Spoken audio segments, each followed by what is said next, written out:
Innal hamdalillah nahmaduhu wa nasta'inuhu wa nastaghfiruhu wa nastahdihi wa na'udzu billahi min shururi anfusina wa min sayyiati a'malina may yahdihillahu fala mudilla lahu wa may yudlil fala hadiya lahu wa man lam yaj'alillahu lahu nuran fama lahu min nur wa ashhadu an la ilaha illallah wahdahu la syarika lah khassana bi khairi kitabin unzil wa akramana bi khairi nabiyyin ursil wa atamma alaina an-ni'mata bi a'zami dinin syurih. Qala ta'ala wa ma arsalnaka illa rahmatan lil alamin wa ashhadu anna Muhammadan 'abduhu wa rasuluhu alladhi adda al-amanah wa ballagha ar-risalah wa nasaha lil ummah wa jahada fillahi haqqa jihadih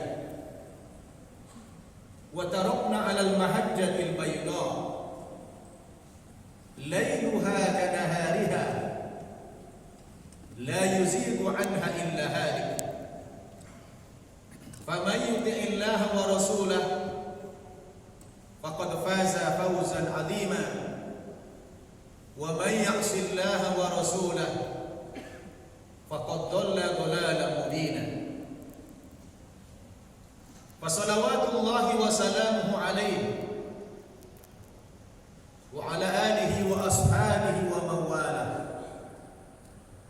Amma ba'd. Fa ya ibadallah ittaqullaha haqqa tuqatih wa la tamutunna illa wa antum muslimun. Saudara-saudaraku sidang Jumat rahimakumullah. Alhamdulillah walhamdulillah thumma alhamdulillah. Kita bersyukur kehadiran Allah Subhanahu wa taala. Sampai saat ini kita masih dijadikan sebagai orang-orang yang beriman. Sehingga dengan keimanan itu, kewajiban apapun yang diperintahkan oleh Allah kepada kita pasti kita tunaikan. Salah satunya adalah kewajiban kita melaksanakan sholat Jumat pada siang hari ini. Kita dengan ikhlas meninggalkan segala aktivitas kita, meninggalkan pekerjaan kita, perniagaan kita dan sebagainya. Kita datang ke masjid ini hanya semata-mata memenuhi undangan, seruan serta panggilan dari Allah Subhanahu wa taala untuk melaksanakan salat Jumat. Mudah-mudahan Allah Subhanahu wa taala menerima ibadah salat Jumat kita pada hari ini. Amin ya rabbal alamin. Salawat dan salam mari sama-sama kita sampaikan keharibaan junjungan kita Nabi Muhammad sallallahu alaihi wasallam kepada segenap keluarganya, sahabat-sahabatnya dan para pengikutnya ila yaumil qiyamah. Saudara-saudaraku yang saya cintai karena Allah Subhanahu wa taala, hari ini kita berada di bulan Rabiul Awal. InsyaAllah besok kita sudah merayakan, memperingati Maulid Nabi Muhammad sallallahu alaihi wasallam yang merupakan budaya, tradisi masyarakat muslim Indonesia. Walaupun ada yang tidak setuju, ada yang setuju, kita abaikan saja persoalan ini. Yang penting kita selalu mensyiarkan agama Allah Subhanahu wa taala. Oleh karena itu, tema khutbah kita hari ini, sebagaimana banyak dipesankan oleh pengurus-pengurus masjid, pengurus-pengurus musola, pengurus-pengurus dakwah, selalu memesankan hari ini kepada para khutbah, kepada para doa, agar menyampaikan materi-materi ceramahnya, materi-materi khutbahnya yang sejuk-sejuk, yang santun-santun. Maka hari ini tema kita bagaimana mengimplementasikan Islam yang rahmatan lil alamin. Saudara-saudaraku yang saya cintai karena Allah Subhanahu wa taala, pada mukadimah di atas tadi, khatib membacakan satu ayat di dalam Al-Quran, di mana Allah Subhanahu wa taala berfirman di dalam surat Al-Anbiya ayat 107, "Wa ma arsalnaka illa rahmatan lil alamin." Tidaklah kami mengutus engkau Muhammad terkecuali sebagai rahmat bagi seluruh alam semesta. Bukan hanya kepada manusia beliau sebagai rahmat, tapi terhadap seluruh alam semesta ini. Subhanallah. Maka kita sebagai umat beliau patut bangga, patut bersyukur kehadiran Allah Subhanahu wa taala. Allah menjadikan kita sebagai umat Nabi, yang Nabi itu sebagai rahmat bagi seluruh alam semesta. Maka di dalam Al-Quran surat Ali Imran ayat 164, Allah Subhanahu wa taala berfirman, "A'udzu billahi minasyaitonir rajim. Laqad manna Allahu 'alal mu'minina idh ba'atha fihim rasulan min anfusihim yatlu 'alaihim ayatihi wa yuzakkihim wa yu'allimuhumul kitaba wal hikmah wa in kanu min qablu lafi dhalalin mubin." Yang artinya, sungguh merupakan nikmat Allah yang paling besar kepada orang-orang mukmin. Jadi begini Bapak Saudara, kalau ada pertanyaan kepada antum atau kepada kita ini, fulan, apa nikmat Allah yang paling besar yang diberikan kepada kamu? Saya kalau tanya jamaah siapa saja, jawabannya hampir sama. Kalau ditanya apa nikmat yang paling besar, pasti jawabannya nikmat iman, nikmat Islam. Ternyata menurut ayat yang saya bacakan tadi, bukan. Bukan nikmat iman dan Islam yang paling besar. Lalu apa nikmat Allah yang paling besar?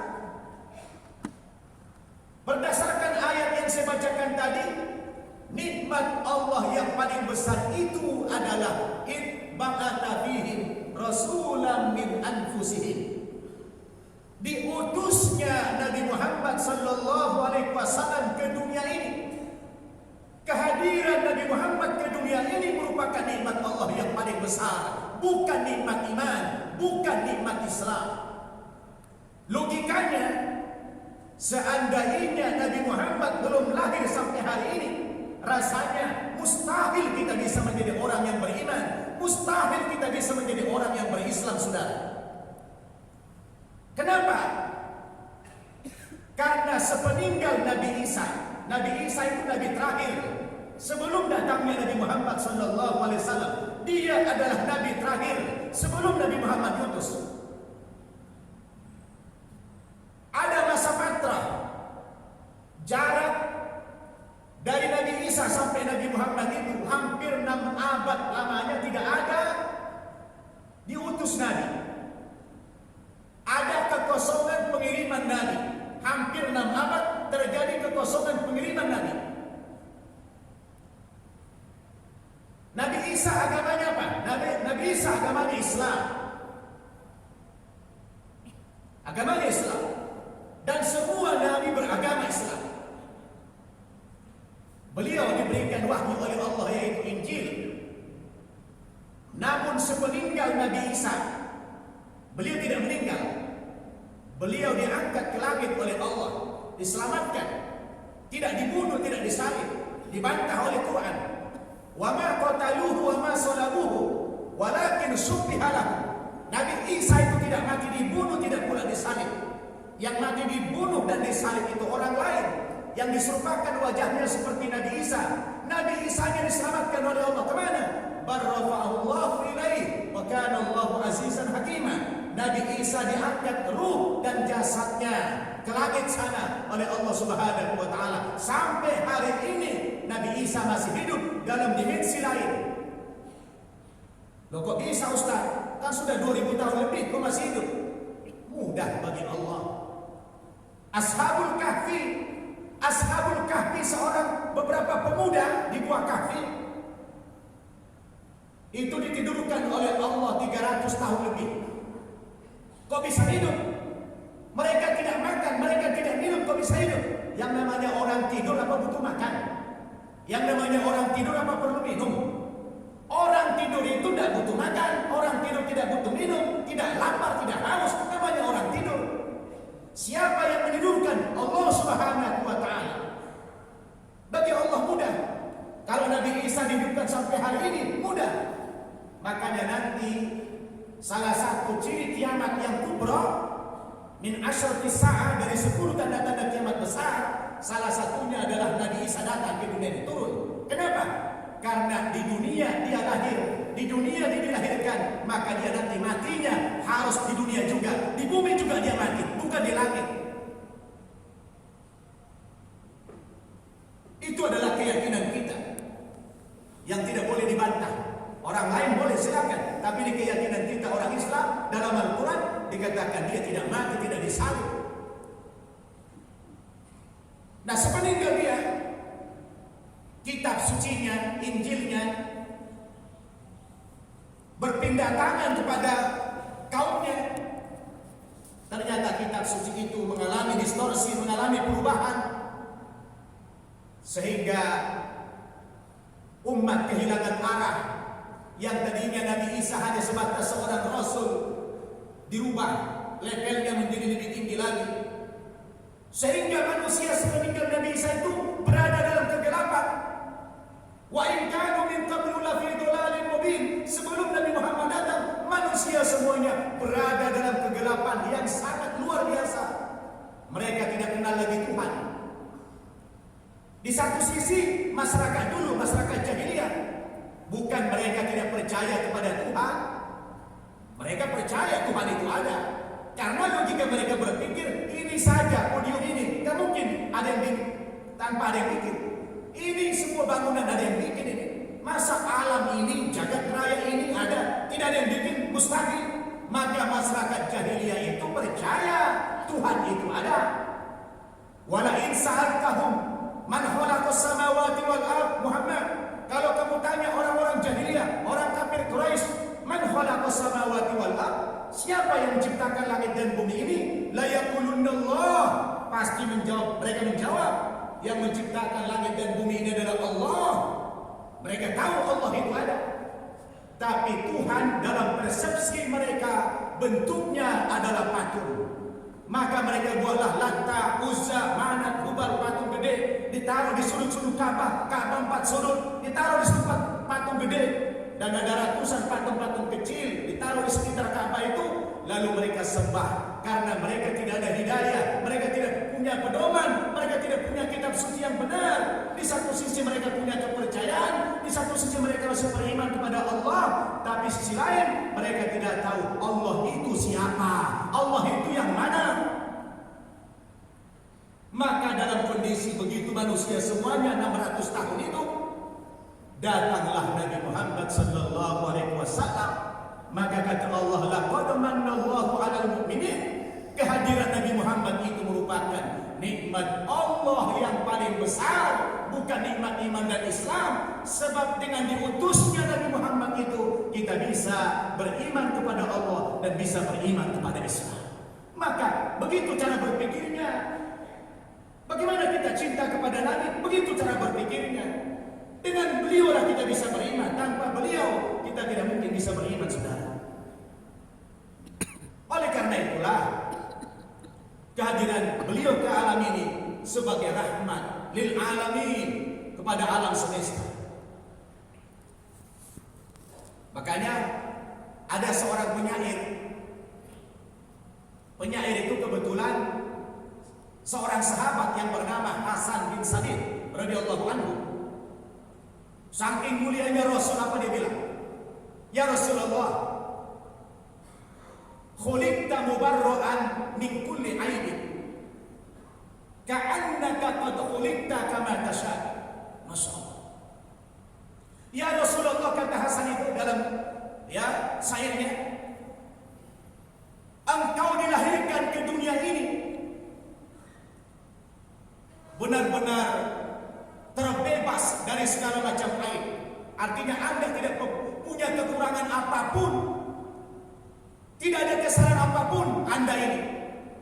Khuliqta mubarra'an min kulli aibin.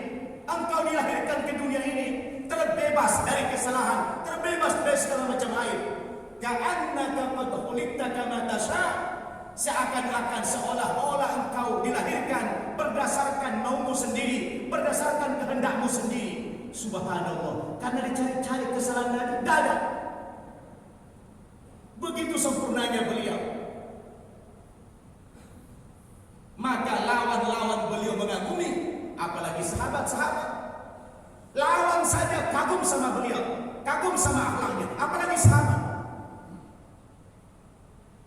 Maka kita umat Nabi Muhammad hari ini rasanya malu kalau kemudian agama kita dihubungkan dengan radikal,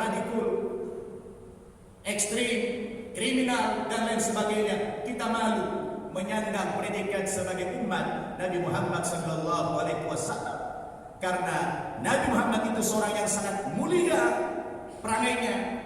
Tetapi hari ini kita banyak mendapatkan kritikan, banyak mendapatkan koreksi.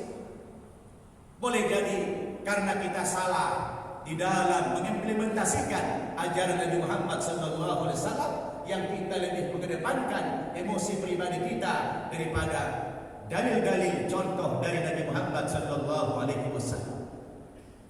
Maka pada kesempatan ini, mengingat waktunya terbatas, saya sulit untuk mengungkapkan bagaimana Islam yang rahmatan lil alamin. Saya ingin sampaikan satu saja. Apa di antara ciri Islam yang rahmatan lil alamin itu? Salah satu ciri Islam agama rahmatan lil alamin itu adalah bagaimana kita peduli terhadap keselamatan orang lain. Kita peduli terhadap keselamatan orang lain dalam pengertian orang-orang yang belum beriman kepada Islam ini, orang yang belum percaya kepada agama Islam ini, harus ada upaya-upaya kita mengajak mereka kepada Islam. Karena itu Allah yang berfirman dalam Al-Quran, "Wa ma arsalnaka illa kafatan linnas basyiran wa nadhira walakinna aktsarun nasi la ya'lamun." Tidak kami utus engkau Muhammad terkecuali kepada seluruh umat manusia ini.